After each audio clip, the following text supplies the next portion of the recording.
tösip salmasa. Köp bilgenin ne fayda, faydasız işte saxtasa.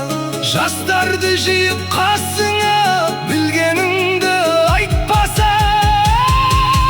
Мен бақылдан не пайда, тыңдайтын жан болмаса. Білімдіден шыққан сөз жүрекке барып қонбаса. Ойыңды жинап келгенде айтарым саған азамат. Мұратыңа жете білсең, жамандыққа беттесең. Ақыл айтқан адамға өзім білем кет десең. Бұл өмірден не пайда, халқына қызмет етпесең. Бұл фәниден не пайда, бұл жалғаннан не пайда, халқына қызмет етпесең.